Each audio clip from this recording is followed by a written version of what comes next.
الله الله ربنا الله الله الله حسبنا الله نحمد الله نشكر الله ذلك فضل من الله يا جنود الذاكرين يا شهود الحاضرين أكثروا ذكرا مبينا لدليل الطالبين.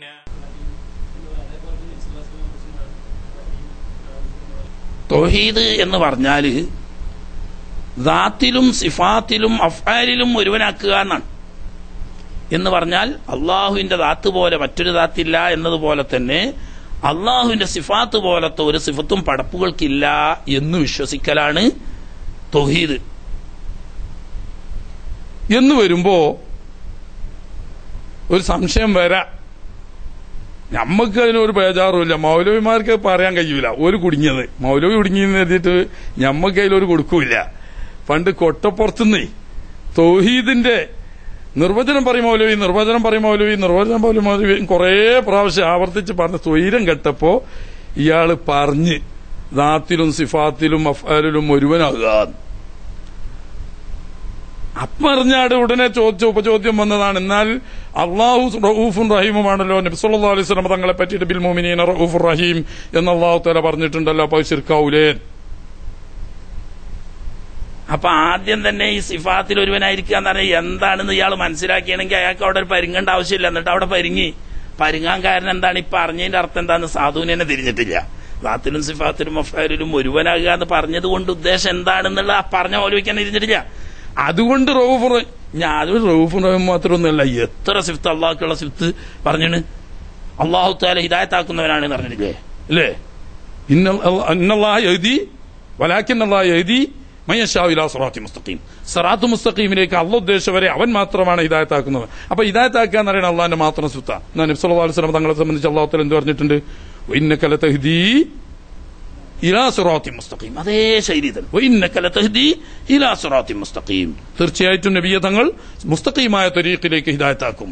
അപ്പം അള്ളാഹ് ഹിദായത്താക്കുന്ന അതേ വാക്ക് ഉപയോഗിച്ചുകൊണ്ട് നബി തങ്ങളുടെ പറ്റിയും ഹിദായത്താക്കും എന്ന് പറഞ്ഞല്ലോ.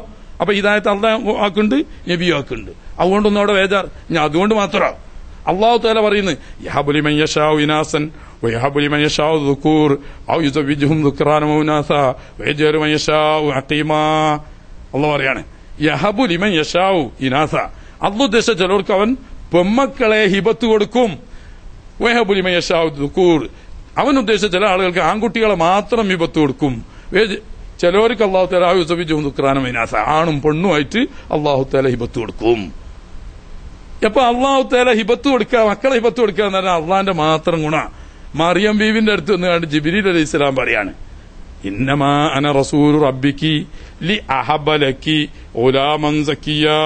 നിനക്ക് നല്ല വിശുദ്ധനായിരിക്കുന്ന ഒരു സന്താനത്തെ ഹിബത്ത് തരാൻ വന്നതാണ്. ഓ ചങ്ങായി, ഹിബത്ത് അള്ളാന്റെതല്ലേ? ആൺകുട്ടികളെ ഹിബത്ത് കൊടുക്കുന്നവനും അല്ല, പെൺകുട്ടികളെ ഹിബത്ത് കൊടുക്കുന്നവനും അല്ല. പിന്നെ ഇജ്ജെന്താ അള്ളാന്റെ ആളായിട്ട് വന്ന് കണ്ട് എനിക്ക് ഹിബത്ത് തരാൻ? അതൊന്നും അവിടെ ചോദിക്കേണ്ട ആവശ്യമില്ല. ആദ്യം പറഞ്ഞത് അള്ളാഹുവിന്റെ ഗുണങ്ങള് വാജിബുൽ വുജൂദാണ്, ആദ്യവും അവസാനവും ഇല്ലാത്തതാണ്, സ്വയം നിലനിൽക്കുന്നതാണ്.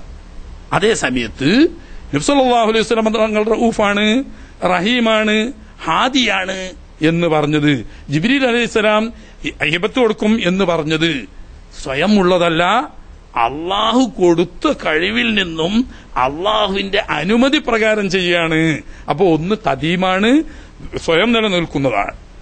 മറ്റേത് ഹാദിസാണ്, മറ്റൊരാളിൽ നിന്നിട്ട് ലഭിച്ചതാണ്. ഈ വ്യത്യാസം എല്ലായിടത്തും.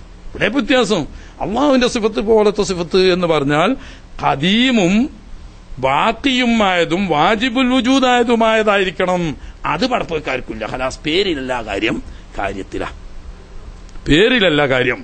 പേരിൽ നബി തങ്ങൾ റഊഫാണ്, അള്ളാഹു റഊഫാണ്. നബി തങ്ങൾ റഹീമാണ്, അള്ളാഹു റഹീമാണ്. അതുപോലെ തന്നെ നബി തങ്ങൾ ഹാദിയാണ്, അള്ളാഹു ഹാദിയാണ്. ജിബ്രീൽ അലൈഹിസ്സലാം ഹിബത്ത് കൊടുത്തു, അള്ളാഹു സുബ്ഹാനഹു വ തആല ഹിബത്ത് കൊടുക്കുന്നു. ഇവൾക്ക് പേരിലുള്ളൂ. അള്ളാഹുവിന്റെ വാജിബാണ്, സ്വയം നിലനിൽക്കുന്നതാണ്, ആദ്യവും അന്ത്യവുമില്ലാത്ത അള്ളാഹുവിന്റെ ദാത്തിൽ സ്വയം നിലനിൽക്കുന്നതാണ്. സൃഷ്ടികളുടേതാണെങ്കിലോ സ്വയമുള്ളതല്ല, അള്ളാഹു കൊടുത്തിട്ട് കിട്ടിയതാണ്. മുംകിനുൽ വുജൂദാണ്, മൗഹൂബാണ്. ഇങ്ങനെ പറയാം, മുംകിൽ വുജൂദാണ്, മൗഹൂബാണ്. കിട്ടിയാ കിട്ടി, ഇല്ലെങ്കിൽ അള്ളാഹ് ഉദ്ദേശിച്ചാൽ കിട്ടും, ഇല്ലെങ്കില്ല. അത് അള്ളാഹുവിന്റെ ദാനമായി ലഭിച്ചതാണ്. ആദ്യവും അന്ത്യവുമുണ്ട്.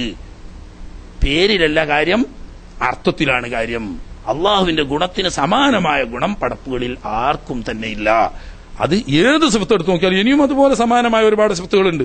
ഈ സിഫത്തുകളിലൊക്കെ 22ഓളം സിഫത്തുകൾ നബി സല്ലല്ലാഹു അലൈഹി വസല്ലം തങ്ങൾക്ക് അള്ളാഹുവിന്റെ സിഫത്തുകൾക്ക് സമാനമായി പറഞ്ഞിട്ടുണ്ട് എന്ന് മുഫസ്സിരീങ്ങളിൽപ്പെട്ട ഒരു ഭാഗം പറയുന്നത്, സുബ്ഹാനല്ലദീ അസ്റാ ബി അബ്ദിഹി ലൈലൻ മിനൽ മസ്ജിദിൽ ഹറാമി ഇലൽ മസ്ജിദിൽ അഖ്സ അല്ലദീ ബാറക്നാ നുരിയഹു മിൻ ആയാതിനാ ഇന്നഹു ഹുവസ് സമീഉൽ ബസീർ എന്ന് പറഞ്ഞ നബി സല്ലല്ലാഹു അലൈഹി വസല്ലം തങ്ങളെ സംബന്ധിച്ചാണ്. അസ്സമീ അൽ ബസീർ എന്ന ഗുണം ഈ ആയത്തിൽ പറഞ്ഞത് തിരുനബി സല്ലല്ലാഹു അലൈഹി വസല്ലം തങ്ങളെ സംബന്ധിച്ചാണ്. അള്ളാഹുവിനെ പറ്റി പറയുന്ന അതേ പ്രയോഗം തന്നെ അസ്സമീ അൽ ബസീർ എന്ന, ഇതുപോലെ അർ റഊഫ് അർ റഹീം എന്ന് നബി തങ്ങളെ പറ്റി പറഞ്ഞത് അള്ളാഹുവിനെ പറ്റി പറഞ്ഞ അതേ അർ റഹീം അർ റഊഫ് തന്നെയാണ്. പക്ഷെ പദത്തിലേ തുല്യമുള്ളൂ, അർത്ഥത്തിൽ തുല്യതയില്ല. പദത്തിൽ തുല്യത ഉണ്ടെങ്കിലും അർത്ഥം അള്ളാഹുവിന്റെ വാജിബാണ്, നബി സല്ലല്ലാഹു അലൈഹി വസല്ലം തങ്ങളുടേത് മുംകിനാണ്. അള്ളാഹുവിന്റേത് സ്വയം നിലനിൽക്കുന്നതാണ്. നബി സല്ലല്ലാഹു അലൈഹി വസല്ലം തങ്ങൾ അള്ളാഹുവിന്റെ മൗഹൂബാണ്, അള്ളാഹുവിന്റെ ഹിബത്തായി ലഭിച്ചതാണ്. എന്ന സിഫത്തും റഹ്മാൻ എന്ന സിഫത്തും അള്ളാഹുവിന് മാത്രം ഉപയോഗിക്കുന്നതും അള്ളാഹു അല്ലാത്തവർക്ക് ഉപയോഗിക്കാൻ പാടില്ലാത്തതും ആവുന്നു. അത് രണ്ടും ഉപയോഗിക്കുമ്പോൾ അബ്ദ് കൂട്ടിക്കൊണ്ട് മാത്രമേ പറയാൻ പാടുള്ളൂ. അബ്ദുല്ലാ, അബ്ദുറഹ്മാൻ. ബാക്കിയുള്ള അള്ളാഹുവിന്റെ അസ്മാകൾ 99 അസ്മാകളിൽപ്പെട്ട ഇസ്മുകളൊക്കെ അബ്ദ് കൂട്ടി പറയൽ നല്ലതാണ് എന്നല്ലാതെ അബ്ദില്ലാതെ പറയുന്നത് കൊണ്ട് വിരോധമില്ല. കാരണം ആ അർത്ഥങ്ങളൊക്കെ അടിസ്ഥാനപരമായ അർത്ഥത്തിൽ വ്യത്യാസമുണ്ടെങ്കിൽ പോലും സൃഷ്ടികൾക്ക് ഉപയോഗിക്കുന്ന പേരുകളാണ്. അതുകൊണ്ട് അബ്ദ് കൂട്ടാതെ പറയുന്നത് തെറ്റല്ല, നല്ലത് അബ്ദ് കൂട്ടി പറയലാണെന്ന് മാത്രം. ഇത് രണ്ടിനും അബ്ദ് കൂട്ടി മാത്രമേ പറയാൻ പാടുള്ളൂ. കാരണം അള്ളാഹ് എന്ന പേര് ലോകത്ത് അള്ളാഹു അല്ലാത്ത ഒരാൾക്കും വിശ്വസിച്ചുകൊണ്ട് ആരും വിളിച്ചിട്ടില്ല. എന്നാ പിന്നെ ഈസാ നബിനെ പറ്റിയിട്ട് അള്ളാഹ് എന്ന് പറഞ്ഞല്ലോ, അതിന് നമ്മൾ അന്ന് വിശദീകരണം പറഞ്ഞു. ഈസാ നബി അള്ളാണെന്ന് വിശ്വസിച്ചത് കൊണ്ട് തന്നെയാണ് അവർ ഈസാ നബിക്ക് അള്ളാഹ് എന്ന് പേര് പറഞ്ഞത്. അപ്പൊ അള്ളാഹു ആണ് എന്ന് വിശ്വസിച്ചുകൊണ്ട് ഇലാഹിനല്ലാതെ അള്ളാഹ് എന്നൊരു പേര് ലോകത്ത് ഒരാൾക്കും വിളിച്ചിട്ടില്ല. റഹ്മാൻ എന്ന പേര് അതുപോലെ തന്നെ. പക്ഷേ ലോകത്ത് ചരിത്രത്തിൽ ഒരൊറ്റപ്പെട്ട സംഭവം, മുസൈലിമത്തുൽ കദ്ദാബിന് യമാമത്തുകാർ അയാളെ പറ്റി റഹ്മാൻ എന്ന് വിളിച്ചിരുന്നു, റഹ്മാനുൽ യമാമ എന്ന്. വേറെ ലോകത്തൊരാളും വിളിച്ചിട്ടില്ല. പക്ഷെ ഇതുകൊണ്ട് തന്നെ അയാളുടെ പേര് അനുകൂലികളാവട്ടെ ശത്രുക്കളാവട്ടെ ലോകത്തെ ചരിത്രകാരന്മാരെ ആരനുസ്മരിക്കുമ്പോഴും മുസൈലിമത്തുൽ കദ്ദാബ് എന്ന പേരിലല്ലാതെ ലോകത്ത് അദ്ദേഹം അറിയപ്പെടുന്നില്ല. കള്ളവാദിയായ മുസൈലിമത്ത്. ഈ ഒരു പേര് അദ്ദേഹത്തിന്റെ സ്ഥിരം കൂട്ടായി കൊണ്ടുവരാൻ കാരണം റഹ്മാൻ എന്ന പേരിൽ വിളിക്കപ്പെട്ടു എന്നൊറ്റ കാരണം കൊണ്ടാണ്. ഈ അല്ലാതെ ലോകത്തൊരാളും അങ്ങനെ ഒരു പേര് വിളിച്ചിട്ടില്ല. അതുകൊണ്ട് അത് അള്ളാഹുവിന്റെ മാത്രം പറയുന്ന പേരായതുകൊണ്ട് അള്ളാഹ് എന്നതോ റഹ്മാൻ എന്നതോ ഉപയോഗിക്കുമ്പോൾ അല്ലാത്തവർക്ക് ഉപയോഗിക്കുമ്പോൾ അബ്ദ് കൂട്ടിയേ പറയാവൂ. അബ്ദുല്ലാ, അബ്ദുറഹ്മാൻ. ബാക്കിയുള്ളതൊക്കെ അബ്ദ് കൂട്ടൽ നല്ലതാണ്. അബ്ദുർ റഹീം, അബ്ദുർ റഊഫ്, അബ്ദുർ റഷീദ് ഇങ്ങനെ പറയലാണ് നല്ലത്. അതില്ലാതെ പറഞ്ഞാൽ തെറ്റില്ല. എന്തുകൊണ്ട്? അള്ളാഹു തന്നെ പലപ്പോഴും ഖുർആനിലായി പല സ്ഥലത്തും അള്ളാഹുവിന്റെ അടിമകൾക്കും ആ ഗുണങ്ങൾ പറഞ്ഞിട്ടുണ്ട്. ആശയത്തിൽ വ്യത്യാസം ഉണ്ടാവും, മാനയിൽ വ്യത്യാസം ഉണ്ടാവുമെങ്കിലും പദത്തിൽ അങ്ങനെ ഉപയോഗിക്കുന്നുണ്ട്. അതുകൊണ്ട് അബ്ദ് കൂട്ടും കൂട്ടാതെയും രണ്ടും പറയാവുന്നതാണ്. കൂട്ടണ്ട അള്ള പറഞ്ഞല്ലേ, നമ്മളല്ലല്ലോ പറയുന്നത്, അള്ള പറഞ്ഞല്ലേ. നമ്മൾ ഒരാൾക്ക് അങ്ങനെ പേരൊക്കെയാണെങ്കിൽ അതാ പറയുന്നത്. നമ്മൾ ഒരാൾക്ക് പേരായിട്ട് അത് അള്ളാഹു തആല നബി സല്ലല്ലാഹു അലൈഹി വസല്ലം തങ്ങൾക്ക് ഗുണമായിട്ട് വിശേഷണമായിട്ട് പറഞ്ഞതാ. അതേ സമയത്ത് ഒരാൾക്ക് പേരായിട്ട് അത് ഉപയോഗിക്കുകയാണെങ്കിൽ നല്ലത് അബ്ദ് കൂട്ടിയിട്ട് പറയല. ഒരാൾ കൂട്ടാതെ തന്നെയാണ് പറഞ്ഞു കൂട്ടിക്കോളി, എന്നാൽ അത് തെറ്റാന്നൊന്നും പറയാൻ പറ്റൂല. നല്ലതിനെ മാറ്റാണ് എന്ന് പറയുന്നത്. മറ്റേത് അതങ്ങനെയല്ല. അത് വിശേഷണമായിട്ട് പറയുമ്പോ പിന്നെ അത് കൂട്ടിയ അർത്ഥം തന്നെ ശരിയാവില്ലല്ലോ.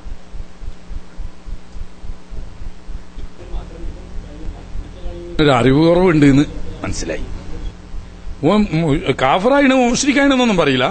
ഓൻ ഒരു ജാഹിലാണ്, അവനെ പഠിപ്പിക്കേണ്ടതാണ് എന്ന് മാത്രം. എന്ന് പറഞ്ഞാൽ ഈ വളം കൊണ്ടുവരാൻ സഹായിച്ചതും അതുപോലെ തന്നെ കന്നുകൂട്ടാൻ സഹായിച്ചതും വരമ്പിടാൻ സഹായിച്ചതും വിത്ത് വിതക്കാൻ സഹായിച്ചതും മണ്ണുഴുകാൻ സഹായിച്ചതും അതൊക്കെ അള്ളാഹു സുബ്ഹാനഹു വ തആല അവനെ സഹായിക്കാൻ വേണ്ടിയിട്ട് ആളുകളെ വെച്ചതാണ്. അപ്പൊ യഥാർത്ഥത്തിൽ അത് അള്ളാഹു സുബ്ഹാനഹു വ തആല കൊടുത്ത സഹായം തന്നെയാണ്. എന്നതുപോലെ ഇങ്ങനെയൊക്കെ ഉള്ളത് വിത്ത് മണ്ണിലിട്ട് കഴിഞ്ഞാൽ ആദത്തനുസരിച്ച് അത് മുളച്ചു വരലാണ്. ഇനി ഒരാൾ പ്രാർത്ഥിച്ചിട്ടില്ലെങ്കിലും മുളച്ചു വരും. എങ്കിൽ പോലും തവക്കുലിന്റെ ഭാഗം എന്നുള്ള നിലക്ക് അവൻ പ്രാർത്ഥിക്കുന്നു. അപ്പൊ ആ വിഷയത്തിലും തവക്കുൽ ചെയ്ത് ബാക്കിയുള്ളതിലോണ്ട് തവക്കുലുണ്ടായിട്ടില്ല. അതുകൊണ്ട് അവന് വിവരക്കുറവുണ്ട് എന്ന് മാത്രം. അതുകൊണ്ട് ശിർക്ക് വരുന്നില്ല, അവന് വിവരമില്ല. അതേ സമയത്ത് ഓനറിയാം എല്ലാത്തിന്റെയും ഉടമക്കാരൻ യഥാർത്ഥത്തിൽ അള്ളാഹുവാണ്. ഈ സഹായിച്ചവരുടെയും ഈ വസ്തുവിന്റെയും ഒക്കെ യഥാർത്ഥ ഉടമക്കാരൻ അള്ളാഹുവാണ്. അപ്പൊ യഥാർത്ഥത്തിലുള്ള ഉടമ അള്ളാഹു തന്നെയാണ് എന്ന് വിശ്വാസം അവനിലുണ്ട്. പിന്നെ പ്രത്യേകിച്ച് ഓരോന്നിന്റെ സമയത്ത് പ്രത്യേകം പറഞ്ഞോളണമെന്നില്ല. അവിടെയൊക്കെ ഓന്റെ വിശ്വാസം എന്താണ്? ലാ ഇലാഹ ഇല്ലല്ലാഹ് എന്ന് വിശ്വസിക്കുന്ന ഒരു വ്യക്തി, അതിന്റെ അർത്ഥം തന്നെ എന്താ? ലാ നാഫിയ വലാ ളാറ ഇല്ലല്ലാഹ്. ലാ ഇലാഹ ഇല്ലല്ലാഹ് എന്ന് പറഞ്ഞാൽ ഒരു ഉപകാരമോ ഒരു ഉപദ്രവമോ, ആ ചെറുത് വലുത് ഭൗതികം അഭൗതികം ഒന്നുമില്ല, ഉപകാരങ്ങളുടെ ഉപദ്രവങ്ങളുടെ ഒരു വസ്തുവിന്റെയും ഉടമ അള്ളാഹു അല്ലാതെ മറ്റാരും ഇല്ല. അത് വിശ്വസിച്ച് കഴിഞ്ഞ ഒരു മനുഷ്യന് പിന്നെ ഓരോരുത്തരും ഇങ്ങനെ കരുതിയാൽ നല്ലതാന്നല്ലാതെ കരുതിയിട്ടില്ലെങ്കിൽ അവന് കേടില്ല. അവന്റെ വിശ്വാസം കൊണ്ട് തന്നെ ലാ ഇലാഹ ഇല്ലല്ലാഹ്. ആ വിശ്വാസം ഉള്ളതോടുകൂടി ഇപ്പൊ ഇതുപോലെ വെച്ചാല് ഹജ്ജിന് ഇഹ്റാം ചെയ്യുമ്പോൾ നമ്മള് ഹജ്ജ് ചെയ്യാൻ വേണ്ടിയിട്ട് ഇഹ്റാമിൽ പ്രവേശിക്കുന്നു എന്ന് കരുതി ഇനി തവാഫ് ചെയ്യുമ്പോൾ പ്രത്യേകം നിയ്യത്ത് ചെയ്തിട്ടില്ലെങ്കിലും അതുപോലെ തന്നെ സഅയ് ചെയ്യുമ്പോൾ പ്രത്യേകം നിയ്യത്ത് ചെയ്തിട്ടില്ലെങ്കിലും കേടില്ല. അറഫയിൽ നിൽക്കുമ്പോഴും മുസ്ദലിഫയിൽ നിൽക്കുമ്പോഴും മിനെ കല്ലെറിയുമ്പോഴും പ്രത്യേകം കരുതിക്കൊള്ളണമെന്നില്ല. കാരണം എന്താ? ഹജ്ജിൽ പ്രവേശിക്കുന്നു നിയ്യത്ത് ചെയ്തപ്പോൾ അതൊക്കെ പെട്ടു. എന്നാലും തവാഫ് ചെയ്യുമ്പോൾ ഞാൻ തവാഫ് ചെയ്യുകയാണെന്നത് കരുതുന്നത് നല്ലത് തന്നെയാണ്. അതോടുകൂടി അറഫയിൽ നിൽക്കുമ്പോൾ ഹജ്ജിന്റെ ഫർളായ അറഫയിൽ നിൽക്കുകയാണെന്ന് കരുതുന്നത് നല്ലതാണ്. എന്നതുപോലെ ഇവരോടൊക്കെ സഹായം ചോദിക്കുമ്പോഴും ഇവരൊക്കെ മുഖേന അള്ളയാണ് സഹായിക്കുന്നത് എന്ന് പ്രത്യേകം കരുതുന്നത് നല്ലത് തന്നെ. കരുതിയിട്ടില്ലെങ്കിലും ലാ ഇലാഹ ഇല്ലല്ലാഹ് അവൻ വിശ്വസിച്ചതോടുകൂടി തന്നെ എല്ലാ ഉപകാരങ്ങളും എല്ലാ ഉപദ്രവങ്ങളും അള്ളാഹുവിൽ നിന്നിട്ട് മാത്രമാണ് എന്ന് വിശ്വസിച്ചു കഴിഞ്ഞതുകൊണ്ട് ഓരോന്നിനും പ്രത്യേക നിർബന്ധമില്ല.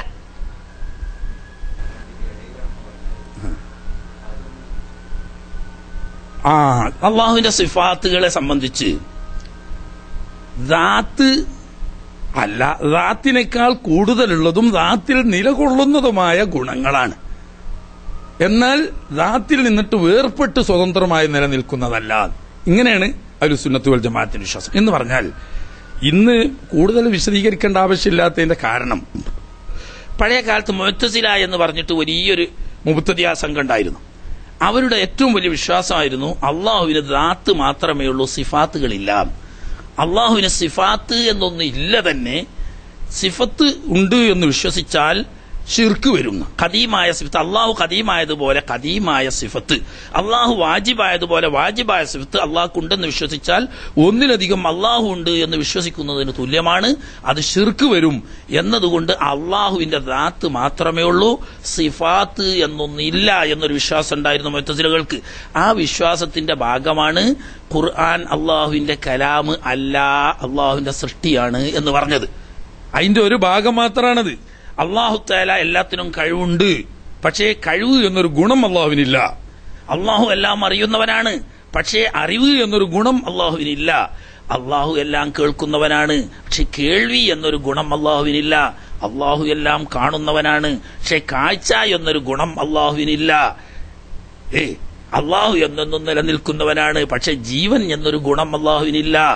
അള്ളാഹു സംസാരമുള്ളവനാണ്, പക്ഷേ കലാം എന്ന് പറയുന്ന ഒരു സംസാരം എന്നൊരു ഗുണം അള്ളാഹുവിനില്ല എന്നിങ്ങനെയായിരുന്നു അവർ വിശ്വസിച്ചത്. പിന്നെ ഒക്കെ അള്ളാഹുവിന്റെ ദാത്താണ്. ദാത്തുകൊണ്ട് കഴിവുണ്ട്, ദാത്തുകൊണ്ട് കേൾക്കും, ദാത്തുകൊണ്ട് കാണും, ദാത്തുകൊണ്ട് ജീവിക്കും എന്നൊക്കെയാ വിശ്വസിച്ചത്. ഇത് ശരിയല്ല. ആ ദാത്തല്ല, അള്ളാഹുവിന്റെ സിഫത്ത് തന്നെ അള്ളാഹുവിന്റെ ദാത്തല്ല, ദാത്തിൽ നിലകൊള്ളുന്ന ഗുണമാണ്. മറ്റേത് ബുദ്ധിയല്ലല്ലോ. എല്ലാം ഓൻ അറിയും, പക്ഷെ അറിവില്ല. എന്താ അപ്പൊ അതിന്റെ ചുർക്ക്? മലയാളത്തിൽ പറഞ്ഞു നോക്കിയാ നിങ്ങൾ, എല്ലാം അറിയും പക്ഷെ അറിവില്ല. എല്ലാം കാണും പക്ഷെ കാഴ്ചയില്ല. എല്ലാം കേൾക്കും പക്ഷെ കേൾവില്ല. എന്താപ്പാ പറഞ്ഞതിന്റെ അർത്ഥം? ആ പറഞ്ഞതിന്റെ അർത്ഥം എന്താ? നല്ല വെളിച്ചുണ്ട് പക്ഷെ വെളിച്ചില്ല, ഭയങ്കര ഇരുട്ടാണ് പക്ഷെ ഇരുട്ടില്ല.